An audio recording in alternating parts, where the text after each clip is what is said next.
Good morning student, आप सभी का स्वागत है मेरे चैनल शो 10 पे। हम क्लास 10 चैप्टर नंबर 14 या नई बुक में 14 और पुरानी बुक में 15 प्रोबेबिलिटी आज से स्टार्ट करने वाले हैं। सबसे लास्ट चैप्टर है और बहुत ही प्यारा और बहुत बढ़िया चैप्टर। 6-7 नंबर का फिक्स आना ही आना है। एक लॉन्ग क्वेश्चन इसमें से आना है, एमसीक्यू भी आना है और शॉर्ट क्वेश्चन भी आना है। बहुत जबरदस्त और बहुत सिंपल सा चैप्टर है और मज़ेदार चैप्टर है, दिमाग वाला चैप्टर है। इससे पहले वाले जो चैप्टर हैं वो मैंने चैनल पे वीडियो बना के वन शॉट भी अपलोड कर चुके हैं और लेटेस्ट में मैंने स्टैटिक्स अपलोड किया है 5 घंटे का। तो जो लोग चैनल पर पहली बार आए हैं, इससे पहले वाली सारी वीडियो जाके देख लो। यकीन मानो, अगर आपने मेरी वीडियो देख ली तो आपको कुछ और देखने की जरूरत नहीं है। मैंने सारे टाइप के क्वेश्चन ढूंढ के करवाए हैं। तो आज से अब हम प्रोबेबिलिटी स्टार्ट करेंगे।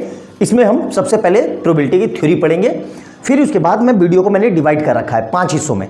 सबसे पहले मैं आपको कॉइन वाले क्वेश्चन कराऊंगा, फिर 2-3 वीडियो कॉइन के ही चलेंगे, फिर उसके बाद मैं डाइस वाले क्वेश्चन कराऊंगा, 2-3 वीडियो फिर डाइस वाली चलेगी जितने टाइप के क्वेश्चन है। फिर उसके बाद मैं आपको नंबर बेस्ड क्वेश्चन कराऊंगा, उस पर भी 1-2 वीडियो आएगी। फिर बॉल बेस्ड क्वेश्चन कराऊंगा और सबसे एंड में कार्ड बेस्ड क्वेश्चन कराऊंगा। और उसके बाद जो वीडियो आएगी उसमें जो बचे कुछ प्रॉब्लम रह जाएगी वो मैं कराऊंगा आपको। अच्छे से समझ में आया? तो ये मेरा पूरा लेक्चर का शेड्यूल है जो मैंने आपको बता दिया। तो चलिए देखो, प्रोबेबिलिटी स्टार्ट करते हैं और होता क्या है कि इसका मतलब समझते हैं। देखो ध्यान से, in everyday life we come across statement such as. हम डे टू डे लाइफ में कुछ बातें जैसे करते हैं, most probably it will rain today. मतलब हम बोलते हैं कि मोस्ट प्रोबेबली मतलब ज़्यादा उम्मीद है कि आज ज़्यादातर बारिश आ जाए, ये हम बोलते हैं। फिर क्या है, Indian cricket team has good chance to winning the WTC world test championship 2024-25। मतलब इंडिया के चांस है मतलब उम्मीद है कि भाई वो वर्ल्ड टेस्ट चैंपियनशिप जीत सकती है। फिर I doubt that he will win the race. मतलब मुझे संदेह है कि शायद ही वो रेस जीत पाए या जीत सके। तो हम डे टू डे लाइफ में यूज करते हैं, लेकिन क्या है कि हमारी प्रैक्टिकली लाइफ इतनी स्मूथ चलती है और स्मूथ ही चलती है भाई। तो हम इन चीज़ों पे गौर नहीं करते कि यार हम प्रोबेबिलिटी का यूज कर रहे हैं। क्यों? क्योंकि बचपन में पढ़ा था, कहाँ डे टू डे लाइफ में याद रहता है कि हम प्रोबेबिलिटी यूज कर रहे हैं या पेयर ऑफ लीनियर इक्वेशन कर रहे हैं। जो मैथ बैकग्राउंड से वो समझ जाता है कि हाँ भाई इसको हम यूज कर रहे हैं। तो क्या कह रहा है ये, आगे देखो। कंसाइसली और unconsciously all of us sometimes use the phrase like most likely, almost uncertain, uncertain, most probably, no chance at all. ये सब क्या है? प्रोबेबिलिटी है। तो प्रोबेबिलिटी की डेफिनेशन क्या है? देखो लिखा हुआ है, probability is the chance that something will happen. मतलब क्या है? ये चांस है किसी चीज के होने के। ऐसे समझो ना, जैसे आप गेम खेल रहे हो, कोई जैसे तंबोला खेल रहे हो, तो तंबोला में 100 लोग पार्टिसिपेट कर रहे हैं या 50 लोग पार्टिसिपेट कर रहे हैं, तो आपके जीतने के चांस है कितना? एक। कितने में से? 50 में से कोई एक ही आदमी जीतेगा, कोई एक ही आदमी फर्स्ट रैंक पे आएगा, है ना। तो इस तरीके से वो चांस है, जीतने की एक उम्मीद। तो यही हमारी प्रोबेबिलिटी की डेफिनेशन है। बैकग्राउंड क्या है इसका, हिस्ट्री क्या है, कहाँ से आया ये, तो ध्यान रखना 2 साइंटिस्ट थे। कौन सा? ब्लेस पास्कल और फर्मेट। साइंटिस्ट कह रहा हूँ, मैथमेटिशियन। तो वो कहीं क्लब में बैठे हुए थे, मतलब जैसे क्लब होते हैं वहाँ पे। तो एक कोई जुआरी आया, जुआरी मतलब गैम्बलिंग, गेम खेलने वाला। उसने बोला कि भाई डाइस की ये थ्योरी है और डाइस में ये बताओ कि मेरे जीतने के चांस कैसे हैं। तो उन्होंने उस पर एक्सपेरिमेंट किया, दोनों ने मिल बांट के डिस्कशन किया और एक थ्योरी बना दी। उसी को हम पढ़ते हैं प्रोबेबिलिटी। मतलब जीतने के चांस कितने हैं, मतलब हमारे चांसेस। तो ये चीज़ जितनी मैंने बोर्ड पे लिखी आपने लिख ली होगी, समझ में भी आ गया होगा कि प्रोबेबिलिटी क्या है, इसका बैकग्राउंड क्या है, किस चीज़ को यूज करते हैं, डे टू डे लाइफ में ये कैसे यूज होती है अच्छे से, है ना। अब इसमें कुछ बेसिक डेफिनेशन है, उसको हम पढ़ेंगे और फिर हम आगे और थ्योरी देखेंगे और फिर हम क्वेश्चन करेंगे। अच्छे से समझ में आया मैं क्या पढ़ाने वाला हूं? तो नोट डाउन कर लो। अब इसकी कुछ थ्योरी लिखता हूं मैं आज। अब देखो कुछ डेफिनेशन देखते हैं। सबसे पहले देखते हैं एक्सपेरिमेंट क्या होता है, ठीक है। A process which result in some well defined outcome is known as experiment. जैसे कि मैंने सिक्का उछाला, तो मुझे पहले से पता है कि भाई हेड आएगा या टेल आएगा, मतलब फिक्स है। या मैंने डाइस फेंकी, तो डाइस में क्या आएगा? या तो 1 आएगा, 2 आएगा, 3 आएगा, 4 आएगा, 5 आएगा, 6 आएगा। 7 तो नहीं आ सकता ना डाइस में, 8 भी नहीं आ सकता क्योंकि 8 होता ही नहीं है ना 7 होता है। तो जिसके बारे में मुझे पहले से ही पता रहे कि भाई ये चीज आएगी, उसी को बोलते हैं, क्या बोलते हैं? Experiment. A process which result in some well defined outcome, जैसे टॉसिंग अ कॉइन और व्हेन अ डाइस थ्रोन। अब रैंडम एक्सपेरिमेंट, रैंडम का मतलब ऐसे ही, ठीक है। When all the outcome of the experiment are known, सारे आउटकम तो मुझे पता है कि भाई मैंने सिक्का उछाला तो क्या आएगा, या तो हेड आएगा या टेल आएगा। But in advance, non in advance, advance में ही पता है कि भाई सिक्का उछाला तो या तो हेड आएगा या टेल आएगा, but any specific outcome of the experiment is not known in advance. मतलब देखो मैंने सिक्का उछाला, जैसे हेड या टेल मैच में होता है ना, तो विराट वो क्या बोलते हैं, रोहित शर्मा जी बोलते हैं हमारे इंडियन टीम के कैप्टन हेड, तो उनको पता है कि भाई सिक्का उछल रहा है तो हेड या टेल आएगा, लेकिन टेल आ जाता है ना, कभी कभी हेड बोलते हैं तो हेड भी आ जाता है। तो ऐसी रैंडम एक्सपेरिमेंट वो होता है जिसमें मुझे रिजल्ट तो पता हो लेकिन ये नहीं पता है कि यही आएगा, उसको बोलते हैं रैंडम एक्सपेरिमेंट। जैसे डाइस, थ्रोइंग अ डाइस, तो डाइस में तो मुझे पता है भाई, लूडो हम खेलते हैं ना, कि लूडो में तो हमें पता है कि 1 से लेके 6 तक ही नंबर आएगा, लेकिन जब हम ऐसे डालते हैं गोटी को तो कुछ भी आ सकता है ना, 1 2 3 4 5 6, तो इसको बोलते हैं रैंडम एक्सपेरिमेंट। आई बात समझ में? मेरे ख्याल से काफी हद तक कामयाब रहूंगा मैं आपको समझाने में। अब ध्यान से देखो, इस दोनों में एक टर्म आया है बहुत अच्छा, कहां से? आउटकम्स। सर ये आउटकम्स क्या होते हैं? देखो यहाँ पे भी आउटकम्स है ना, यहाँ पे भी लिखा हुआ है एंड आउटकम्स। तो आउटकम्स क्या होते हैं अब हम आगे पढ़ेंगे, आउटकम्स का मतलब क्या होता है, ठीक है? तो जल्दी से नोट डाउन कर लो सारी थ्योरी, फिर आगे देखते हैं आउटकम्स का मतलब क्या होता है। अब देखो आउटकम्स क्या होता है, ठीक है? द पॉसिबल रिजल्ट ऑफ और random experiment are called outcomes. समझ में आया इसका मतलब?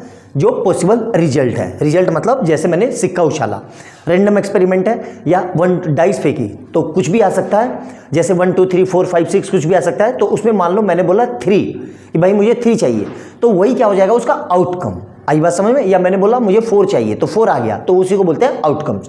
आई बात समझ में? अब आउटकम्स के बाद देखो क्या है, sample space. The set of all possible outcomes of an experiment is called sample space and in general denoted by S. मतलब क्या हुआ देखो ध्यान से, जैसे मैंने सिक्का उछाला, एक कॉइन, तो tossing a coin, tossing a coin, तो मैंने कॉइन उछाला, तो सिंपल सी पता बात है भाई क्या होगा उसमें, या तो हेड आएगा या टेल आएगा, ठीक है? यही तो 2 चीज आएगी, तो इसी को बोलते हैं सैंपल स्पेस। मतलब किससे लिखते हैं? एस से। अब उसी तरीके से टॉसिंग 2 कॉइन, तो 2 कॉइन उछाले तो मैं सैंपल स्पेस क्या बनेगा? एस। क्या बनेगा भाई साहब देखो ध्यान से, या तो दोनों पे हेड आ जाएगा, या दोनों पे टेल आ जाएगा, या एक पे हेड और दूसरे पे टेल आ जाएगा, या एक पे पहले पे टेल दूसरे पे हेड आ जाएगा। इसी को बोलते हैं सैंपल स्पेस। उसी तरीके से डाइज में throwing a dice, throwing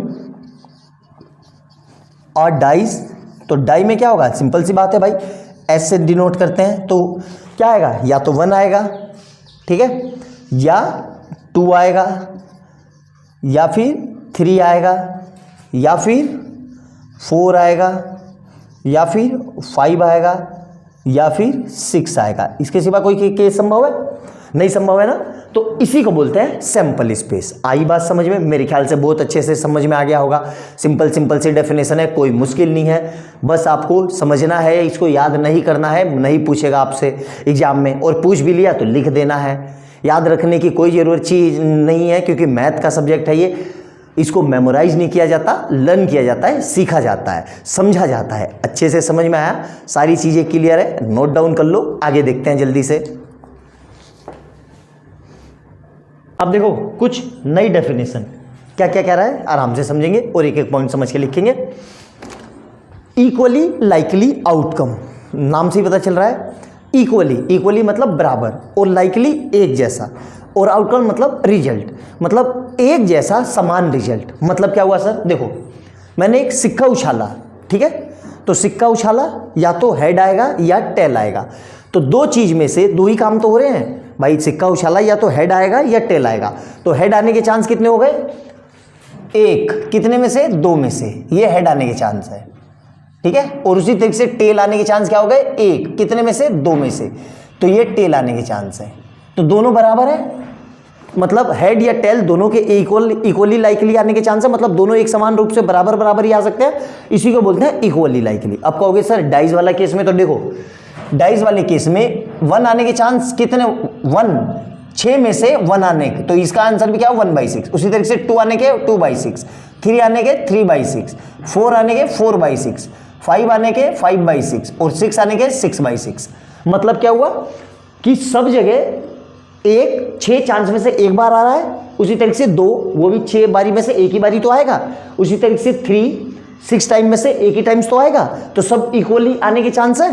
clear है? मतलब इसको और अच्छे से करो तो परसेंटेज में अगर इसको देखोगे तो ये बनेगा 12.66 समथिंग बनेगा। ठीक है, नहीं 12 नहीं बनेगा, ये 13, मतलब परसेंटेज में इक्वली आएगा। आई बात समझ में? तो अच्छे से समझ में आया? कोई डाउट यहाँ तक? इक्वली लाइकली क्या होता है अच्छे से क्लियर है? अब सोच के जवाब दो, सोच के। एक होता है इक्वली लाइकली और एक होगा नॉट इक्वली लाइकली। अब देखो ना ध्यान से, एक थैले में 4 लाल गेंद है, 3 हरी गेंद है। ठीक है, तो 4 लाल गेंद है और 3 हरी गेंद है, तो टोटल कितनी गेंद हो गई? 7। अब मैंने बोला कि भाई रेड गेंद आने के चांस, क्या ये इक्वली लाइकली है? नहीं भाई, क्यों? यहाँ पे इक्वली है ही नहीं। अच्छे से समझ में आया? क्लियर है? अच्छे से रिजल्ट दोनों में क्लियर आया? अच्छे से एक एक पॉइंट समझ के लिखना, एक एक बात जो मैंने बताई अच्छे से समझना। क्लियर है? मेरे ख्याल से समझ में आ गया होगा। अब देखो एन इवेंट क्या होता है। An outcomes of a random experiment is called an event, और सिंपल सा in other word an event is something that happen. भाई देखा, सिंपल सी बात है, कॉइन उछाला, तो कॉइन उछाला तो क्या आएगा? या हेड आएगा या टेल आएगा। तो उछलने के बाद जो हेड आई या टेल आ गया उसी को इवेंट बोलते हैं, मतलब जो आउटकम हुआ रैंडम एक्सपेरिमेंट का। क्योंकि हमें तो नहीं पता कि भाई कॉइन उछाला तो हेड आएगा कि टेल आएगा, कुछ भी आ सकता है। तो जो वो आया उछलने के बाद उसी को बोल लेंगे एन इवेंट। या डाइस फेंकी, तो डाइस में क्या आ सकता है? 1 2 3 4 5 6, तो फेंकने के बाद मान लो डाइस पे 4 आ गया, तो वही होगा उसका इवेंट। अच्छे से समझ में आया? मेरे ख्याल से क्लियर है। नोट डाउन कर लो सारी चीज अच्छे से। अब देखो प्रोबेबिलिटी की को मेजरमेंट कैसे करते हैं, मतलब प्रोबेबिलिटी को निकालते कैसे हैं, करते कैसे हैं, ध्यान से समझना। If an random experiment the total number of event outcomes are N, total number of event को किससे डिनोट किया मैंने? एम से। Out of which M event outcomes are favourable to a particular event E, then the probability of event E is denoted by P E. किससे denote करते हैं? P E, and is equal to the ratio M ratio N. अच्छे से समझ में आया? नहीं समझ में आया तो परेशान नहीं होना, अभी एग्जांपल से बताता हूं। तो प्रोबेबिलिटी क्या होती है? Probability equal to probability of the happening of an event, किसी इवेंट के होने की चांसेस, हैपनिंग। ठीक है, मतलब कैसे लिखते हैं? ये हमारी मेन डेफिनेशन है, ये याद रखना, और यही हमें एग्जाम में हर क्वेश्चन में लिखना होगा कि probability equal to number of event favourable to E upon total number of all possible outcome. हर क्वेश्चन में ये फार्मूला लिखना होगा, तब जाके हम क्वेश्चन करेंगे। याद रखना, ये बॉक्स बना दिया मैंने। तो probability equal to number of event favourable to E upon total number of all possible outcomes. आया समझ में? नहीं आया सर समझ में?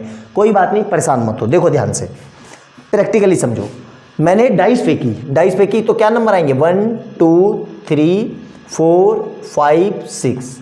ठीक है, ये मैंने डाइस फेंकी तो कितने केस हुए? 6। मैंने कहा 2 आने की, तो ध्यान से समझना, बच्चा इसमें कंफ्यूज हो जाएगा। तो 2 डाइस फेंकने में कितनी बारी आएगा? एक ही बार। तो यहां पे क्या होगा? फेवरेबल आउटकम कितना हो जाएगा? 1। और टोटल कितने हैं? 1 2 3 4 5 6। इसी को बोलते हैं प्रोबेबिलिटी। आई बात समझ में? मतलब 2 आने के चांस क्या होंगे? 1/6। यहाँ पे 2 आने के चांस 2/6 मत लिख देना, और 3 आने के चांस 3/6 मत लिख देना। भाई 3 तो एक ही बार आएगा ना, 3 एक नंबर है, उसके आने के चांस एक ही बार तो आएगा 3। अच्छे से समझ में आया? क्लियर है? अभी भी नहीं समझ में आया तो कोई बात नहीं, परेशान मत हो। यहां देखो, जैसे मैंने कॉइन फेंके, 2 कॉइन टॉस किए एक साथ, तो क्या आएगा? या तो हेड हेड आएगा, या टेल टेल आएगा, या हेड टेल आएगा, या टेल हेड आएगा। यही 4 केस बनेंगे। अब मैंने कहा 2 हेड आने के चांस, तो 2 हेड आने के चांस कहां है? एक ही बार। तो ये कितना हो जाएगा? 1। कितने में से? 1 2 3 4, 4 केस हो गए। आई बात समझ में? क्लियर है? या फिर मैंने कहा 2 टेल आने के चांस, तो वहां वो भी कितना होगा? 1 ही। अब मैंने बोला 1 हेड आने के चांस, क्या कहा मैंने? ध्यान रखना, 1 हेड। तो 1 हेड कहां पर है? 1 यहां पर है और 1 यहां पर है, तो क्या आंसर हो जाएगा तब? 2/4। मतलब यही चीज, फेवरेबल आउटकम कितने देंगे? 2, और टोटल कितने आउटकम है? 4। आया समझ में? इसको फर्दर कर लेंगे तो कितना आ जाएगा? ये 1/2। मेरे ख्याल से पूरी डेफिनेशन आपको समझ में आ गई होगी बहुत अच्छे से, कोई समस्या नहीं होनी चाहिए। पूरी मैंने जोर लगाया है बिल्कुल कि बहुत अच्छे से आपको समझ में आए, एक एक पॉइंट क्लियर हो, किसी तरह की कोई समस्या ना आए। अच्छे से समझ में आया ना? नोट डाउन कर लो, थ्योरी लिखते हुए चलना और नोट्स बनाते हुए चलना, सारे क्वेश्चन हम करते हुए चलेंगे। अच्छे से समझ में आया? अब इसमें एक चीज और देख लो, ठीक है? ध्यान से समझना, ध्यान से समझना, ठीक है? इसी को देखो, जैसे डाइस वाला ही मैं बताता हूं आपको, ठीक है? जैसे मैंने नंबर लिखे 1 2 3 4 5 6, ये लिख दिया मैंने कहा 3 आने के चांस, तो क्या आएगा 1/6। क्लियर है? ध्यान से समझना, बहुत डिटेल वाली बात बता रहा हूं। अब मैंने कहा 3 नहीं आने के चांस, तो 3 को ऐसे छुपा लो। तो 3 कितने तरीके से नहीं आ सकता? 1 2 3 4 5 तरीके से। तब आंसर क्या हो जाएगा मेरा? 5/6। आया समझ में क्या कहा मैंने? भाई ये क्या हो जाएगा? 3 आने के चांस, और ये 5/6 क्या है? 3 नहीं आने के चांस। दोनों को ऐड करोगे तो हमेशा 1 आएगा, कि probability occurs and probability not occurs is always equal to 1। Clear है? यहां तक समझ में आया अच्छे से? अभी डिटेल में बताता हूं इसको बहुत अच्छे से, ये लिख लो, क्योंकि अभी मैं समझा रहा था तो आपको सोचा कि थोड़ा सा बता दूं। अब इसको डिटेल में पढ़ते हैं, नोट डाउन कर लो इसको जल्दी से। अब नेक्स्ट देखो क्या लिखा हुआ है, 2 डेफिनेशन। क्या है?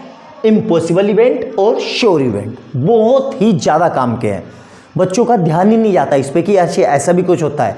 बताता हूं क्यों। इस पे क्वेश्चन आएगा, 100% बच्चा गलत करेगा, 100%। देखो कैसे, if the probability of an event equal to 0 the event is called an impossible event. जैसे कि समझाता हूं मैं आपको, जैसे मैंने डाइस फेंकी, तो डाइस में क्या आएगा? 1 2 3 4 5 6। तो मैंने कहा throwing a dice find the probability of getting 8। ठीक है? तो क्या डाइस में कभी भी 8 आ सकता है? क्यों? क्योंकि डाइस में 8 होता ही नहीं है, 6 तक नंबर ही होते हैं, तो उसको क्या बोलेंगे? Impossible event. मतलब इसकी प्रोबेबिलिटी कितनी हो जाएगी? 0। डायरेक्ट एमसीक्यू में पूछेगा, एमसीक्यू में पूछ लेगा, असर्शन रीजन में पूछ लेगा। आई बात समझ में? या क्वेश्चन में ही देके पूछ लेगा कि कार्ड वाला कोई क्वेश्चन, वो कार्ड रिमूव कर दिया फिर पूछ लेगा। और ऐसा क्वेश्चन भी है, मैं करवाऊंगा भी आपको, ठीक है? इम्पॉसिबल इवेंट वाला क्वेश्चन मैं करवाऊंगा, वीडियो में बने रहना, स्टार्टिंग से देखते हुए चलना, तभी आपके फंडामेंटल बहुत ही ज्यादा स्ट्रांग होंगे। इतने हाई लेवल पे मैं आपको करवा दूंगा कि लाइफ में कभी इस लेवल पे प्रोबेबिलिटी का कोई क्वेश्चन नहीं अटकेगा आपका, गारंटी के साथ। आई बात समझ में? तो इम्पॉसिबल इवेंट क्या होगा? जैसे इसमें बोल दिया कि find the probability of getting 30 days in February. तो फेब्रवरी में कभी भी 30 डेज हो सकते हैं? नहीं हो सकते। तो इम्पॉसिबल इवेंट हो गया, वो भी 0 होगा। अब शॉर्ट इवेंट क्या होता है? देखना ध्यान से, इसको बच्चा बहुत गलती करता है। 99.99% बच्चे को बच्चा गलत कर देगा। कैसे बताता हूं? If the probability of an event is equal to 1 the event is called short event. अब देखो मैं समझाता हूं इसको कैसे। जैसे वीक ले लिया मैंने, वीक क्या लिया मैंने? Monday, Tuesday, Wednesday, Thursday. ठीक है? ध्यान से देखना, थर्सडे के बाद फ्राइडे, सैटरडे और संडे। ठीक है? ध्यान से समझना, कितने डेज हुए? 1 2 3 4 5 6 7। मैंने कहा find the probability of getting a Sunday in a week. तो बच्चा देखो क्या करेगा, बच्चा क्या करेगा? ये लिखा है संडे और टोटल डेज कितने हैं? 7। आंसर लिख देगा 1/7, जो कि बिल्कुल गलत है। क्यों गलत है भाई? वीक में एक ना एक बार संडे आना ही है ना, आएगा ही आएगा। वो शॉर्ट इवेंट है, उसको बदल थोड़ी ना सकते हो आप। आई बात समझ में? उसको आप बदल थोड़ी ना सकते हो। एक वीक में एक संडे आना ही आना है, मंडे भी आना ही आना है, ट्यूसडे भी आना ही है। ऐसा थोड़ी ना है कि भाई मंडे के बाद सीधा सैटरडे आ जाएगा या फ्राइडे आ जाएगा। तो इस तरह के इवेंट को बोलते हैं शॉर्ट इवेंट, और इसकी प्रोबेबिलिटी हमेशा 1 होती है। आई बात समझ में? तो बहुत अच्छे से नोट डाउन करना, समझ के लिखना। बहुत ही जबरदस्त कंसेप्ट के क्वेश्चन बनेंगे इस पे, आपको पता ही नहीं लगेगा कि कब आपका क्वेश्चन गलत हो गया। तो ये दोनों डेफिनेशन पे बहुत अच्छे से नजर बनाए रखना, और क्वेश्चन करते वक्त सोचना। इसको अच्छे से समझ में आया? नोट डाउन कर लो और आगे करते हैं। ठीक है? अब आगे देखो, अब तक की थ्योरी में जितना हमने पढ़ लिया था उसके आगे कि कॉम्प्लीमेंट्री इवेंट क्या होता है। ठीक है? ध्यान से समझेंगे, पहले इसको पढ़ते हैं और फिर इसको समझते हैं क्या कह रहा है। For any event E the event of non occurrence, क्या लिखा हुआ है? इसको अंडरलाइन करना, नॉन अकरेंस। ठीक है? नॉन अकरेंस मतलब नहीं होने के chance. Of event E is called its complementary events and it is denoted by E पे बार। कैसे दिखाते हैं? ई बार। समझ में आया? नहीं समझ में आया? कोई बात नहीं। जैसे मैंने एक डाइस फेंकी, डाइस पे नंबर क्या आएंगे? 1 2 3 4 5 6। ठीक है, ध्यान से समझना। मैंने कहा कि 3 के मल्टीपल आने की चांस, तो आप क्या बोलोगे? सर 3 और 6 मतलब 2/6, ये 3 का मल्टीपल है। मैंने कहा 3 के मल्टीपल नहीं आने के चांस, तो भाई देखो नहीं आने के चांस क्या क्या होंगे? यहां पे नहीं है, यहां पे नहीं है, यहां पे नहीं है, यहां पे नहीं है। तो 3 का मल्टीपल आने के चांस क्या होंगे भाई? यहां पे लिख देता हूं मैं, मल्टीपल ऑफ 3 अकर। ठीक है, तो ये कितना होगा? मल्टीपल ऑफ 3 कहां पे आएगा? 3 और 6, तो क्या हो जाएगा? 3 और 6 मतलब कितने चांस है? 2। और टोटल चांस कितने हुए? टोटल चांस वो है 6। और हमें पता है प्रोबेबिलिटी को ऐसे लिखते हैं पीई अकर, प्रोबेबिलिटी अगर। तो favourable case upon total case. ठीक है, ध्यान से समझना, बहुत डिटेल में बता रहा हूं। फेवरेबल केस कितने हैं? 2 और टोटल केस कितने हैं? 6, मतलब क्या आ जाएगा ये? 1/3। क्लियर है यहां तक? अब मैंने बोला मल्टीपल ऑफ 3 नॉट अकर,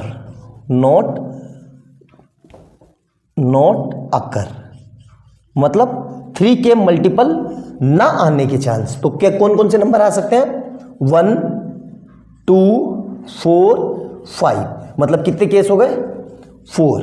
और फिर टोटल केस कितने? टोटल चांस कितने हैं? 6।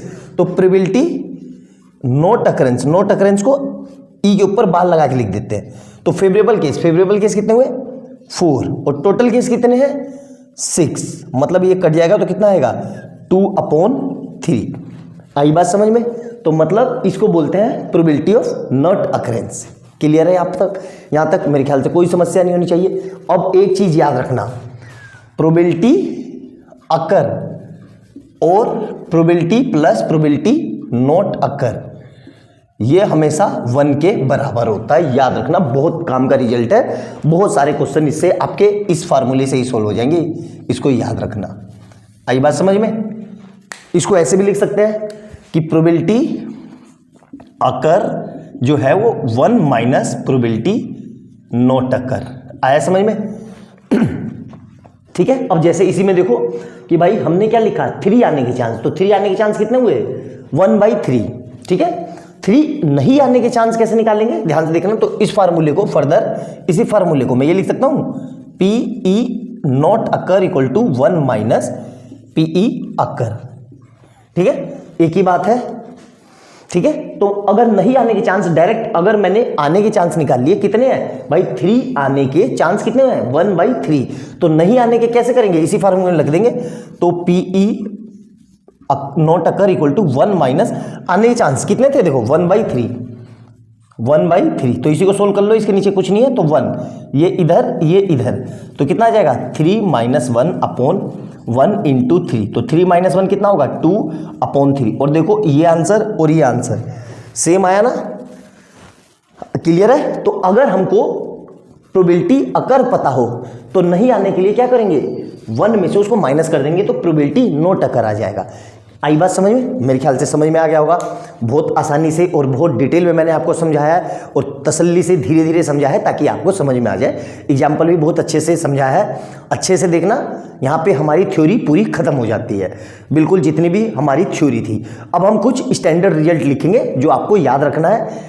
याद क्या रखना है वो करते करते आ जाएगा, लेकिन मोटे तौर पे बस याद ही रख लो ताकि हमारा एग्जाम में आए तो बहुत विदिन सेकंड में हम एमसीक्यू में उसको तुरंत कर पाए। अच्छे से समझ में आया तो लिख लो ये जल्दी से। अब ये कुछ रिजल्ट है जो आपको याद रखना है। क्या है मैं समझा देता हूं। Probability of an event can never be less than 0 और मोर देन इक्वल टू 1। मतलब कभी भी प्रोबेबिलिटी 0 से कम नहीं हो सकती। 0 हो सकती है, ध्यान रखना, 0 हो सकती है पर 0 से कम नहीं हो सकती। और मोर देन 1, 1 से ज्यादा नहीं हो सकता, 1 हो सकता है। 2024 में एमसीक्यू में यही चीज पूछी थी। 4 ऑप्शन देखे कि which of the following is not possible या पॉसिबल, तो यही था उसका ऑप्शन। आई बात समझ में, तो याद रखना। फिर सेकंड क्या है, if PE equal to 1 then it is called a sure event, sure और सर्टेन इवेंट। मतलब अगर प्रोबेबिलिटी 1 आ जाए तो हम उसको क्या बोलते हैं कि भाई वो श्योर इवेंट है और सर्टेन इवेंट है, ठीक है। इफ PE इक्वल टू 0, अगर प्रोबेबिलिटी 0 आ जाए then it is called an impossible event, मतलब वो संभव नहीं है, इम्पॉसिबल इवेंट बोलते हैं। An event having only 1 outcome, अगर सिर्फ एक ही आउटकम्स आए उसमें तो उसको क्या बोलते हैं, एलिमेंट्री इवेंट। आई बात समझ में, मेरे ख्याल से समझ में आ गया होगा।